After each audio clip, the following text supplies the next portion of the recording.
their own royal charters as separate corporations and had their own system of government through mayors, aldermen, and councillors. Most people had a type of parochial, a parish. The unit of administration that surrounded the church was the primary unit of government for most people. There are about 10,000 parishes spread across England, and they all had church wardens who were normally local farmers or property owners, and they were putatively elected by members of the parish. And then they appointed people as voluntary officials, unpaid voluntary officials, to do the work that parishes do, which was to relieve the poor, to provide poor relief, to maintain roads, and to raise the militia. So in other words, I'm saying this is a patchwork quilt of a state, okay, that's remained highly dependent upon very local forms of government. And I haven't even touched upon the separate forms of civilian government in Scotland or in counties because I don't have time. But we'll maybe come back to that on another occasion. Are there any questions before we move on to this next section, where America's going to get a lead-in role? You said that there was no centralized resource at the time. Do you mean centralized as like under national special, or was there a centralization among like parishes? No, the particular parishes might appoint a person to walk around and try and keep order. The armies, that was a combination of these local militias and an army that was putatively the army of the state. And so local magistrates could call upon those regiments to come and put out order. But basically, apart from that, there is no form of policing at all. Okay, yeah. What's your name? Eric, of course. In London? Oh, for sure, yes. I mean, there's a significant minority population of Catholics, the size of which I couldn't actually give you off the top of my head. But there remained a sizable number of Catholics, both aristocratic Catholics and increasingly in the late 18th and 19th century Catholics who moved between Britain and Ireland as part of migrant labour flows. Okay. What I'm now going to try and talk about very briefly is the sort of political system that authorised this state and the forms of criticisms that developed, that allowed to develop of the state. So at the apex of this system, both the new and the old system, was the monarchy and the parliament, the very idea of the constitutional monarchy that had been established in 1688. It's important to remember that the monarchy remained the dominant political force throughout much of the 18th century. It was the monarch who appointed ministers to carry out their policies. And it was the monarch who basically had the ability to create a system of patronage to appoint people into positions as government officials, members of the armed service, and even as clergy of the established Anglican Church. Now, the idea of a government cabinet begins to develop in the 18th century. And that idea comes from the idea that the monarch becomes increasingly dependent upon ministers as his advisors, who he would group together in a cabinet to discuss the pressing matters of state. And even by the 1730s and 1740s, there's the development of an idea that amongst those ministerial advisors to the monarch, there would be a prime minister, someone who increasingly was seen to be the spokesperson for the government as a whole. But that very idea is only beginning to develop in the 1730s and 1740s. There were divisions within Parliament, and Parliament had been around for several centuries and had members of Parliament, so-called MPs, who by this time identified as Whigs or Tories. And Whigs and Tories were basically arguing over the nature of the revolutionary settlement and how it should be best secured, what right there should be for how wide religious toleration of dissenters should go, whether the authority rested ultimately with the monarch and its hereditary rights or through Parliament, and whether the source of wealth was through trade and commerce, which was the Whig position, or overseas colonisation of land, and land as the basis of wealth, which was basically the Tory position. Many MPs, though, spurned those party labels entirely and thought of themselves as simply representing a local interest, very often the local interest of the aristocrat that patronised them and allowed them to stand in their electoral district. So these MPs have been elected by a system that had developed over centuries. Before the 1640s, basically most MPs have been selected rather than elected. That is to say that local notables would say, I need you to stand in Parliament for me to represent my interests. After the 1640s, electoral districts tend to have an increasing number of contests, of election contests, where votes were returned for rival candidates.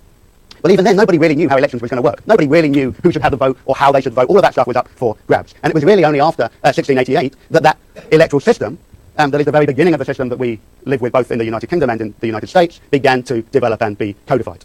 And that was because there was an increasing number of elections held. There were 12 elections held in the immediate aftermath of the Revolution of 1688, between 1689 and 1715. And so much turmoil did that seem to create that they produced a thing that said, okay, we'll only do it every 7 years. So there was a septennial act passed in order to reduce the number of contests. After the Act of Union in 1707, there are basically 558 MPs elected by 314 electoral districts or constituencies. And 245 of them were in England. And there are two types of constituencies, ones that represented boroughs, urban towns, and those that were represented counties, which were the rural areas. And all of these constituencies, all of these electoral districts had very, very different types of electoral qualifications. So who got to vote it varied enormously across those places. And that meant that the size of those electorates varied enormously. Some only had 1 or 2 voters, others there were 30 boroughs that had over 1,000 electors. So again, this is a hodgepodge of a system. But it's a system that grows during the 18th century. The numbers of people elected, the number of people voting, rose quite significantly during the 18th century for 2 reasons. One, some forms of the vote were linked to property, and the values of property were inflating during the 18th century. And the other reason is that the size of the British population was increasing even more dramatically. So although the total number of voters increases, as a percentage of the total population, it actually declines from 4.6% in 1689 to 3.2% in 1831. Now, The crisis for this system came after the 7 Years' War.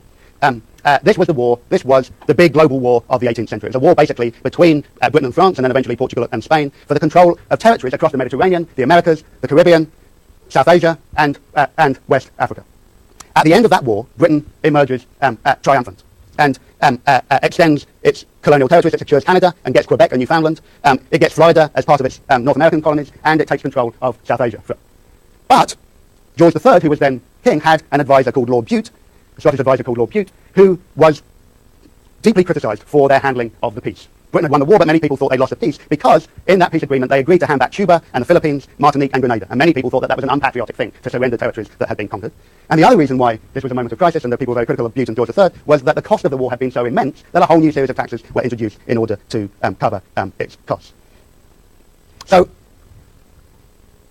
there then grows an increasing amount of dissent that begins first in Britain and then finds very important echoes in the North American colonies. In Britain, the story revolves around this delightful figure, John Wilkes, portrayed here very unkindly, is arguably the most ugly man in the world, by the satirical artist William Hogarth in 1763.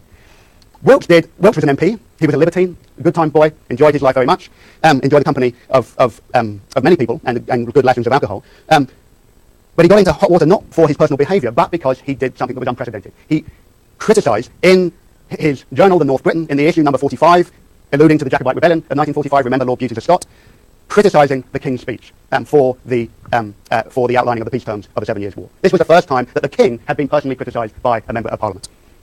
So immediately, a warrant for his arrest for seditious libel was issued. But the problem was, if you're a member of Parliament, you can't be arrested for seditious libel. You're above the law. So what the House of Commons does is eject him from his seat. So Wilkes then has to flee to France to avoid arrest, and he becomes a cause célèbre as a consequence. One of the most populous and democratic of all constituencies was the constituency of Middlesex, which was in London, and it elected Wilkes in defiance of George III 3 times between 1768 and 1769. Every time they elected him, he was denied a seat by the officials at the House of Commons. This creates a huge popular campaign in support of Wilkes. There are 27 petitions collected around the country in 1769 in his support, including petitions from the North American colonies, and eventually he's arrested on his return to the UK and went and re-elected to Parliament in 1774. Now Wilkes begins to, actually one of the things he does is campaign for the publication of debates in the House of Commons to try and make the proceedings of Parliament legible to the people who elected these representatives. So Wilkes stands in for the cause of liberty, for the rights of the people to elect their own representatives, freedom of election, freedom of the press, that the press should be able to say what it wants to say, and freedom for the people to be able to follow debates in the House of Commons. Now, the Wilkes episode demonstrated the so-called use of arbitrary powers by the King and his ministers, and that echoed heavily in the North American colonies, which, after the 7 Years' War, were being sucked in to a much tighter political and military and financial control by the imperial centre. Okay? I'm not going to go over this round because you all know this by rote, but this contest over the tightening military and financial and political control in the 13 colonies obviously culminated in the Declaration of Independence and the 6 years, or for the British, a very expensive and ultimately unsuccessful war to defeat I'm trying to find a neutral term here and failing, the rebels in the American colonies. Let me say that. Now, there are many people in Britain, and you see them behind me here, Thomas Paine, who writes Common Sense in support of the American rebels, Richard Price, and John Cartwright, all write saying this is the beginning of the big change, that the right to representation without taxation, the right to no taxation without representation established by Wilkes and by the American colonists should be the basis of the development of the representative structure. So, at the end of this period of time, in the 1760s and 1770s, when there's a big petitioning campaign, what we have on record is a growing critique of the expense and the unrepresentative nature of this new state that had grown out of the revolution of 1688. And the tax burden that had been placed upon its people had moved to the centre of the political stage. So I'm skipping over, obviously, a vast amount of territory here, but the point that I want you to get from this section is that the growth of the state is not neutral. It doesn't succeed at legitimating itself and authorising its use of power outside of the representative system or the growing tax burden that is being placed upon its people. In other words, the fiscal military state generates a critique of it that comes out of the very representative structures that are meant to be at the heart of the new system that comes out of 1688. Do we have any questions before we move on? I've ground you all down already. Yes, I'm suggesting that the growing criticisms that develop from Wilkes and through the American rebels highlights the very unrepresentative nature of the state and its inefficient nature, that it depends upon this enormous tax burden upon the people. And at the heart of that was the corrupt use of that money, which I'm going to move on to now. going to have to do this very quickly. So move from North America to South Asia. Britain loses its North American colonies, and it reorientates its imperial vision to South Asia, to a new imperial destiny. And it does that through this very strange organisation known as the East India Company that had been set up in 1600 and given basically by the early 18th century monopoly trading rights in South Asia in return for certain lines of credit and tax revenue to help feed this hungry new state. Now what happens after the Battle of Plassey in 1757, when Britain secures its military control in South Asia and beat basically the French and Portuguese competitors in the area, is that Britain becomes the de facto controller of South Asia through the East India Company. That control becomes even tighter in 1765, when the military hero of that campaign, Robert Clive, secures from the Mughal emperor, the right to tax the people of Bengal and collect what is known as the Diwani. And so the East India Company now has the right to tax the people of Bengal in return, ostensibly, for military protection and the rule of law. So the East India Company becomes a de facto sovereign ruler, which is at this point beyond the jurisdiction of Crown or the Parliament. So immediately what happens is that the British Parliament tries to wrest control back from the East India Company in a whole series of different types of ways. It insists on an income of $400,000 a year and a limit of the amount of dividends paid to shareholders, and it passes the Regulating Act in 1773 to appoint a parliamentary-approved Governor-General of its territories in South Asia. It's the first occupant of that position of Governor-General, Warren Hastings, who becomes subject to the savage critique of Edmund Burke in his impeachment trial in 1788. Edmund Burke had been one of those people who had been sympathetic to the rebels in the American colonies. He was a Whig who was in favour of economical reform, the shrinking of the size of offices of the state, and his criticism of Hastings was that he became, as you can see in the reading that you've done, the Governor-General of iniquity, that he had overseen Burke accused of immense immense corruption and violence against the peoples of South Asia. That his rule had a corrosive effect on South Asian society, and this for Burke was not what an empire should do. An empire should have a sanguine, a beneficial effect upon the people, and it should rule in accordance with those people's wishes. Burke basically wanted to make imperialism less corrupt and exploitative. Okay? But the conceit of the argument is that you can have an empire, you can do imperialism without exploitation. Okay? Burke believed that there was a good way of being an imperialist. Now that criticism of the corruption at the heart of the East India Company rule of South Asia also energised the critique of what was known as aristocratic old corruption in Britain itself. And again, the attention was on the wasteful and corrupt distribution of government offices. The government offices were by appointment of ministers in the Crown. It led to this proliferation of cosy positions with great big pensions, of people being given parliamentary seats, etc., etc., all of which, they argued, placed a greater tax burden upon the British people. Okay, so this unrepresentative system was now not just unrepresentative, it was corrupt and inefficient and burdening the very people it was meant to represent. 1788 is a big year because it's also the centenary year of the Glorious Revolution. And it's the occasion for many reflections upon the outcome of the revolutionary settlement. And so all the big reformers and thinkers of the time reflect upon where Britain is 100 years after this so-called revolutionary settlement. So Richard Price, the dissenting philosopher, writes his Discourse on the Love of Country, basically outlining the way in which the rights of dissenters and the representative nature of the revolution had not been sufficient. And this happens, of course, also in the wake not just of the centenary revolution, but in the shadow of the French Revolution in 1789.